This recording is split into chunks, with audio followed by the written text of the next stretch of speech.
So one of the questions that I get a lot since I've started coming back to New World and playing New World again is people always asking me, is the game good now? How's the game doing? Is everything okay? And it's like the game is in a much better state than it was when it initially came out. That is for sure. Now, there's good things and there's bad things still in the game, obviously. So if you've played during the start, you might have played, you might have not played. If you've played during the start, then you'll kind of like be aware of how the game works, right? You have all of these systems, you have the faction stuff, factions take over territories, and that gives you benefits for your faction. So if you're in the losing side of the faction, you're probably going to be running around with PvP off, which, as you can see, this particular server that I'm in right now, heavily dominated by the purple boys. It's like Saints Row up in here. The good Saints Row, not the recent one, which is apparently pretty bad. I don't really play those games much, but yeah, so things are not particularly good for us in terms of PvP, which means we're paying taxes to all of these guilds. It's not really a big deal. I actually have this off because I don't even care that much. This doesn't affect me pretty much at all because I don't engage with that part of the game. But if you do, you'll want to try and find the server that is somewhat balanced, which will probably involve you actually scouting out the different servers where you can create characters and all that stuff, but whatever. Right? That's just the systems that you're used to. When you get into this game, there's a lot of things that you can do in case you haven't played it. Like there's an extensive crafting system, which you can see right here. Weaponsmithing, armor, engineering, jewel crafting, arcana, cooking, furnishing, all of these things. There's a bunch of gathering as well, from leatherworking to logging, mining, fishing, music. Music is a new skill that they've added, which is kind of like friggin' Guitar Hero mode for the game, basically. But yeah. So, there's a lot of things to do. There's also combat. Combat is, what do you call it? It is action combat. It is not tap targeting, so we can actually try and go outside real quick, and I'll try to kill something like a small animal. There's usually a bunch of animals roaming around, and we should be able to, like, kill something, maybe? Maybe there's nothing here, actually. You know, it's one of those things. Whenever you're recording something, you never get the things that you want. So, yeah, there's a... You can also, you know, this is how the gathering works. Just get in there, gather shit. That is actually a rare material. We also have a hidden sack, which the hidden sack is going to be something that is going to be important as well. But I'm just going to kill this turkey real quick. Okay, turkey. That's enough out of you. Boom. And then you can skin it down. But yeah, it is a combat system that is action combat. It's fairly simplistic, 3 skills per weapon. You can have 2 weapons equipped. Right now we have sword and shield and axe. Fairly simple, but it is a fun combat system in my opinion. Gathering is also really cool because, like, for instance, you saw me gather a mineral earlier. If you gather a tree, it's actually sweet animations and shit on the tree. This is mostly for people that ended up not playing the game back in the day. Trees actually fall down. Very satisfying. It's very satisfying to gather stuff and whatnot. And if you want to, like, go deep into crafting, there's tons of stuff for you to do. So what were some of the big problems that I personally had? So there are dungeons in this game. And dungeons are called expeditions. And back when the game came out, this was like a very big negative for me. It was basically if you wanted to go and do, for starters, there was no such thing as finding group. Everything boiled down to you going to chat. And as you can even see now, some people still do it, looking for group and whatnot. You can kind of see this coming up on chat. If I go to social here, you'll see looking for all Genesis lobby is up, looking for tank to DPS. This used to be the only way of doing it. Now you can actually start up group by just clicking on the instance. You might be able to find people that are running the group, right? Like right now, this dude's trying to form a group. The server that I'm in is actually not super populated right now because it's one of the new servers. We'll talk more about that a little bit further ahead. But one of the things that I did not like at all about the dungeons is that you needed keys. These keys had to be crafted by someone who was going to do the dungeon. So you couldn't even buy the dungeon keys because the keys would be bind on pickup. So you had to craft the keys. It was a long fucking process to craft the key more than once.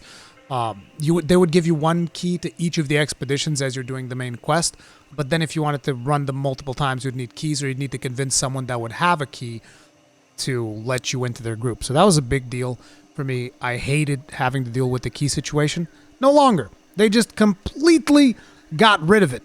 Not only that, but they've also added a new feature to dungeons, which you can see right here, which is mutated. This dungeon is actually not mutated right now. Let me see if any of the ones that I have unlocked has mutations on it. I don't think so. But basically, they've added a... Oh, here we go. This one has mutations. This one's a level 61, though, so I can't really play in it. But if you notice here... I can't select it because I can't run the mutated version, but you will see that this dungeon... Weekly mutation. Overgrown, promotion, savage, cursed, desiccated 2. So these are things that are going to affect the way in which... how powerful monsters are in this particular dungeon, right? Which is cool, because basically means dungeon's going to be max level when you're doing the mutation things. So even like lower level dungeons, you'll be able to do them at level 60 while still being rewarded appropriately. And at the same time, it introduces additional difficulties to doing the dungeons, which to me is a big deal, because I love doing dungeons. So, you know, them doing improvements on dungeons was a big deal. And they did that, which I thought was really cool. I'm like, yes, this is good. This is a very good change that they've done here. This is fantastic. Another thing that they have done consists of quality of life. So back when the game initially came out, each city had its own stash, which I will show you once I get into town here. Each city had its own dedicated stash. So basically you would come up to this warehouse, which is where you keep your materials, stuff like that, right? And right now you were in Restless Shore. This is what my Restless Shore looks like, which it actually doesn't have anything because I don't have anything in this particular location. And the way that it worked was like if your faction controlled specific cities. So let's say, for instance, I'm in the purple faction, right? In the way that the game used to work, I would be able to transfer materials between cities at a fee if I was in the purple faction, between all of the cities that were controlled by the purple faction. But for instance, I wouldn't be able to transfer materials between this city and Weaver's Fen, because this one's controlled by a different faction, and that would be a problem. However, this also costed money, so in order for me to like move materials, say for instance, from Brightwood, right? I wanted to move something from Brightwood, it would cost you coin to remove this material from here and then place it somewhere else. They got rid of all of that. So like for instance, okay, so what do we have here? 500 Arcana? Okay, 500, you know, weight units of Arcana. I'll just take all that. Thank you very much. And I'll now deposit it in Restless Shore, because why not? Boom. You can move that around. All of the stashes are linked. You can move everything around as much as you want from any of the cities that you've unlocked, which is great. Huge quality of life. Friggin' fantastic, because this was a complete hassle. Now, way better. Another thing. Auction houses used to be based on each city, at least from what I can remember, because it's been a long time since I stopped playing the game until I came back, right? But as I remember it, auction houses used to be specific to each of the cities. So for instance, you would have an auction house over here for the Restless Shores. You'd have a different auction house for Weaver's Fen. You'd have a different auction house for Windsward, a different one for Everfall, which was obviously a pain because like, oh, who the hell knows what is on sale on what auction house? And now I have to go over there, have to teleport, which by the way, teleporting also costed you Azoth, and it costed you more Azoth than it does now. And Azoth was a harder resource to come by. So you have to look around if you wanted to go to a specific auction house, and it would be a problem. Now, all of the auction houses are linked as well. So if I go to the auction house here, it's the same auction house for the entire server.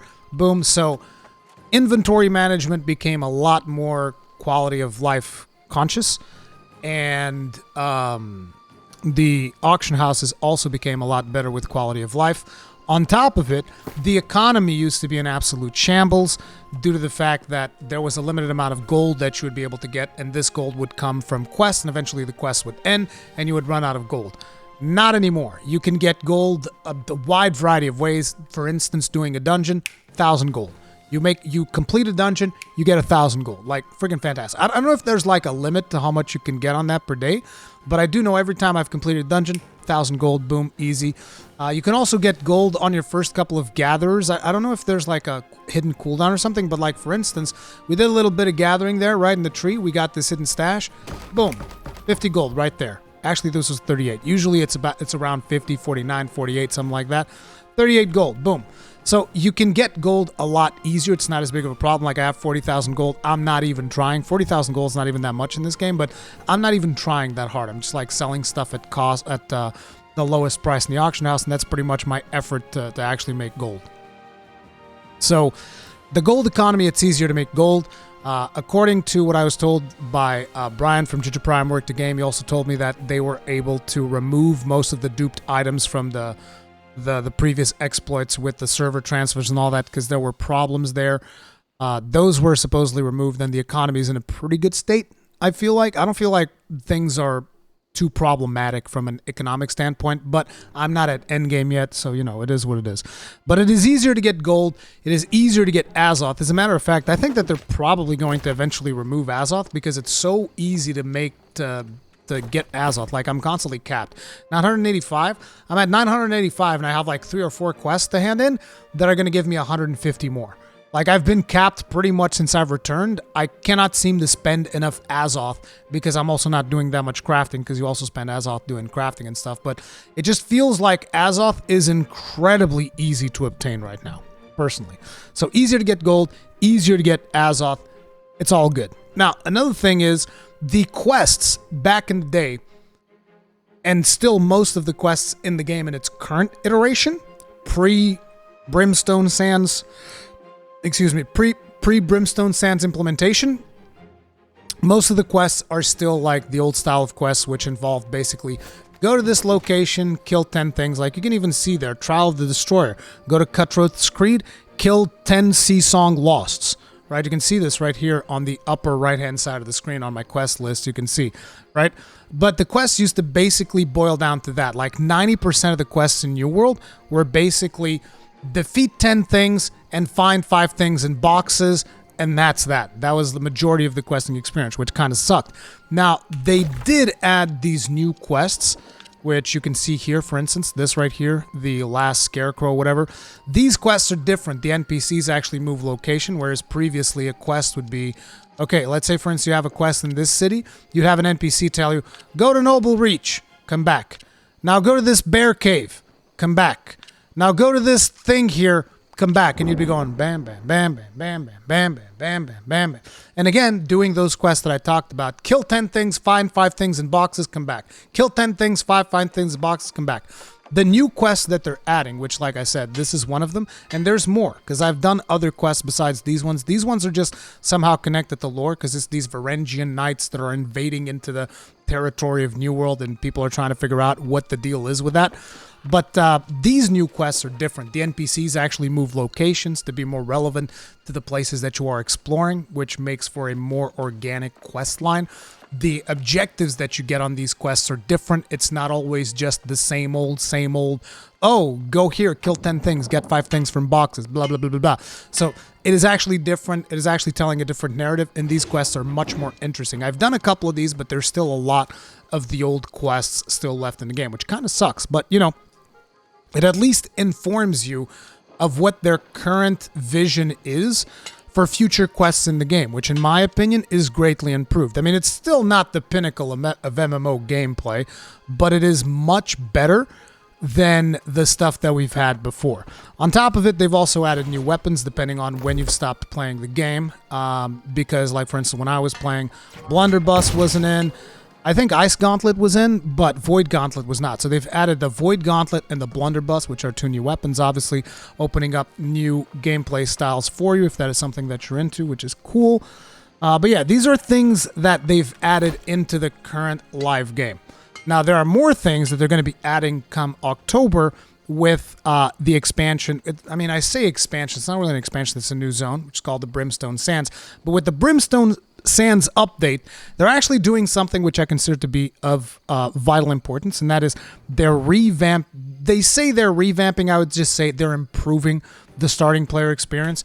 So back in the day, you'd have 3 zones that you can start in, which are this is what? First Light? Yeah, it's First Light, Windsward, or Monarch's Bluffs. If I remember correctly, these would be the 3 starter zones. You could start on any of these 3 zones. Right? And depending on the zone that you start, you usually start on one of these beaches, and you'd have like an NPC. So for instance, in here, that would be this watchtower, right? In Windsward. So you would be very quickly railroaded into this watchtower. When you get here, the NPC says, go over here, come back. Go over here, come back. Go over here, come back. Go over there, come back. Go over here, come back. And it's like this endless quest chain of going here and coming back and going here and coming back. And it was terrible. It is terrible currently in live servers because it's still the starting player experience in live services. It is completely atrocious and it is not fun at all.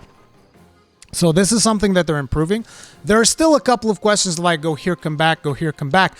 But some of the quests that you end up doing here are going to be different. It's going to be like, go here. Oh, there's an NPC here. This NPC is going to tell you, oh, we need to go here. And the NPC moves like over here. And then you meet the NPC here. Then you go here. It's more organic, feels a little bit better. And the objectives of these quests vary. And then as you move further inland and you start doing other quests, the objectives continue to vary. To give you an idea, one of the quests that I did in the PTR actually had a ship come in from the sea and docking, and mobs came out of the ship, and you killed the ship and killed the mobs that came out of the ship in waves, and then once you killed all of them, you could fire a cannon and blow up the ship. That was a cool quest. That was another quest that involved me kicking boxes into the ocean, which again was cooler than just like, oh, find 5 things, kill 10 dudes, boom, done, right?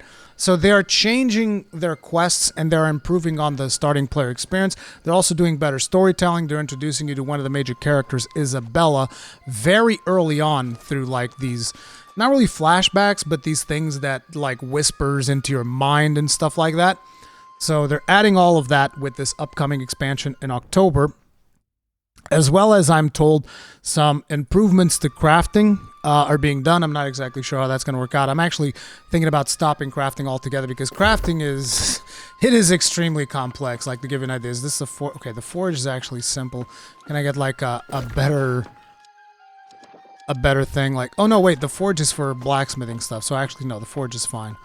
So like, as you can see, you have to gather a bunch of materials, and all of these materials are like a Russian doll. It's a little Russian doll. So to get steel ingots, you need iron ingots, and you need charcoal, I think. So first you need iron ore, then you need to smelt that iron ore, which converts at a rate of 4 to 1. So like 4 iron ore gives you 1 iron ingot. Then you grab that iron ingot, put it together with like 2 charcoal or something. That gives you the steel ingot. And then you can craft the 14 steel ingots, which seems simple, right? But once you get to the star metal, you're going to need the iron ingots, then you need the steel ingots, and then you need star metal ore, and then you can smelt the metals. And then you have to keep in mind, you do this for every material. So you have the refined wood here. It's same thing. It goes basic wood, aged wood, refined wood. So you always need a ridiculous amount of resources to do anything. The idea behind this is that you actually go into the auction house and you buy like the weaker materials, because supposedly by the time you get to this level, you've moved a little bit past just like gathering basic materials. But it makes the whole thing like a little bit annoying to me. But, you know, for people that like this type of stuff, you're probably going to be really into it. But that's the crafting system. Supposedly they're doing some stuff to improve on it. I don't know exactly what they're doing because, again, I didn't really check. I did play the PTR. There's a PTR available right now where you can go check some of these things. On top of it, they're adding a new weapon type, which is the Great Sword, and they're adding a new zone, which is the Brimstone Sands, which is going to be like, I think somewhere around here. I think this is the Brimstone Sands. And it's going to be a pretty massive zone. They said something like, oh, it's going to be 3 zones worth of content or something like that. That was what the developers said. And I was like, oh, wow, that's pretty impressive because these zones already have a lot of content, because a lot of it is kind of like boring quests that you really want to engage in. But like I said, there's also new ones. Like this one's one of the new quests that I think is probably going to be more interesting. So, you know, so that's all, a lot of the stuff that is coming with the Brimstone Sands. And keep in mind, all of the questing that you're going to be doing in this Brimstone Sands zone, I would expect to be the new style of questing that they've done, which is much more diverse, much better than what we've experienced so far, and that's one of the reasons why a lot of people are excited about the Brimstone Sands. Now, there's also an important thing to talk about, which is if you are someone who's never played the game before, it is important for me to mention that currently it has been acknowledged by the developers that they're probably going to be doing fresh servers, because they said in a post like, oh, we think fresh servers are cool too, which is usually a good indication that developers are going to be doing fresh servers. What are fresh servers? So if you go into a server right now, for this game, you're going to find a wide array of players, right? You're going to find players at levels 30, like I'm level 48. You're going to find players level 30, level 20, level 10, level 60. So you're going to have like a wide variety of players. But that's not really the starting MMO experience, right? Starting MMO, everybody starts level 1, boom, boom, boom, boom. That's what the fresh servers are trying to do. The objective here is for you to actually join one of these fresh servers if you're a brand new player, and you can experience the beginning experience of New World. Now, I'm not particularly interested in fresh servers unless I would have a significant amount of friends that wanted to start on fresh servers. Then I could kind of be persuaded, but right now it doesn't seem like that's going to be the case. So I'm going to probably stick with my main character that's at 48, almost at the level cap of level 60, so I'll be good. But, fresh servers are going to be an option. And it's like assuming that these fresh servers are going to launch with the revamped player experience, because that is what makes sense. That would potentially be the best time for anyone that wants to start playing New World. If you want to start playing New World, I kind of feel like whenever they announce these fresh servers, that is going to be the best time for you to try it out. Because you're going to be into an experience where it's going to be like a ton of people playing level 1s. And it's going to be like complete chaos. It's going to be camps placed down everywhere. It's going to be absolute insanity. And that will probably be one of the better starting experiences. However, if you're a returning player, you don't have to. You can just start playing whenever you want, right? And you can check out the PTR right now, all of these things. But what are the biggest problems when it comes to New World? So for starters, I don't know how balanced the end game is at this point. I don't know. Like, I've heard from people that now what you do to upgrade is you just run dungeons. You run these dungeons with mutations, which sounds pretty fun. Like, I think that would be cool to do. And then you can just, like, get upgraded gear kind of the same way that you would upgrade gear in Destiny. Not sure how many people are familiar with that. But usually where it goes is, like, so you have an average gear score, which in my case would be 438. And then the higher this average gear score is, the higher chances you have of getting higher gear score. So like I'm at 438, so there'd be a chance of me getting like gear at like on the 440 to the 460 range or something like that. And then the more I play, the more gear drops, and then I start upgrading and the gear score raises, and then you keep going at infinite until you reach 600 something, maybe 700. I don't know what the current gear cap is. But I don't know how this works when you get to end game, so I can't really talk too much about that. There could be problems there. It could be boring, could not be fun. I can't really speak too much about that because, like I said, I'm only at level 48. I'm taking my time with the game. But the other big problem that I have with the game is the server structure. What do I mean by server structure? So this still uses a very traditional MMO server structure in which there are realms. And each realm has a limit of 2,200 concurrent players right now. I believe they're trying to upgrade that to 2,500 concurrent players. Although I'm going to assume that, that is going to take significant engineering achievements because they kind of struggle with the number of players as is. And the problem with this is that, if you get into a server that has too many players, then at peak hours, you're going to be faced with queue times in order to get into the game, which in my case, the server that I was on would usually have 1 to 2 hours of a queue time to join in if I was trying to play at like 5 p.m. or something like that. So I left that server. The problem is now the server that I'm in does not have that much population, which means when I'm trying to do a dungeon, it's not fantastic. Like you saw, there was that. Okay, now there's actually a significant amount of people playing, and I should be able to join in on some of these, but it's usually not as easy to get a dungeon group. Like you saw, I'm not sure if I showed earlier in the video, there was only like one group. Now there's a couple of more. So, whatever. But, yeah, getting dungeon groups is a little bit harder than on a more populated server. And that's the problem, right? You're always going to have this push and pull on a server structure like this. Whenever there's hype for the game, lots of people join in, lots of people start filling out the servers, and then eventually, when the hype dies down, servers die, and you end up with empty servers, which is a problem, and then you have to transfer servers. And I wish that the server structure was better and it was not as antiquated, like just let me swap servers freely. And I know that swapping servers freely would mean that this would be a problem, like the whole territory domination thing, but I don't give a fuck about territory domination. This is a mechanic I don't even engage with, so whatever. But yeah, those are kind of like my thoughts on New World for the people asking. Is it worth playing? Like, I have fun playing it. I've been streaming it. I've been having a blast with it. But I also understand that this is not going to be a game that's going to be for everyone. So my recommendation is watch some gameplay, figure out if it's something that you want to play or not. If you're going to be starting fresh, then I would recommend starting on a fresh server. It'll probably be a much more interesting experience than just running into servers that are already established. If you're a returning player, check out the PTR. But yeah, those are my thoughts on New World. I just wanted to put this video out there because I'm getting a lot of questions in my streams and stuff. And now I'm going to check the actual stream chat, see if there's any questions about it. Damn, that was a long time speaking. Are you having fun? Yes, game is fun. Does the proximity chat work normally? Usually I turn it off. I have all of that stuff turned off because I'm in a stream. I can't afford to suddenly just have a bunch of people running around me screaming racial slurs, which I would imagine could potentially happen. So yeah. After hearing you talk about it, I kind of want to try, but the entry price for the game currently sounds a bit steep in my opinion. Yeah, I didn't talk about the business model, but it's basically a buy-to-play business model. You buy it once, you have access to the game. There's currently no pay-to-win at all. And to be honest, for the content that you're getting, $40, I think it's pretty fair. I think it's a fair price. I feel like nowadays, sometimes people have unrealistic expectations. I think in the state that the game is in currently, I think $40 is a more than fair price, but that's one man's opinion. I've also played over 160 hours of the game, apparently, so I've gotten more than my money's worth with those $40. Do you feel the game is heading in the right direction? Yes. I feel the game is definitely heading in the right direction. Like I said, with the new quest lines, some of the new quests that I've done, I found to be much more engaging. Again, nothing mind-blowing or anything, you know, but at the end of the day, you're not paying $70. You're paying $40. There's no monthly fee. So it's like, for that price, the quality of the new quests, I think it's pretty good. I think that the new questing experience is much better than the quests that we've had before.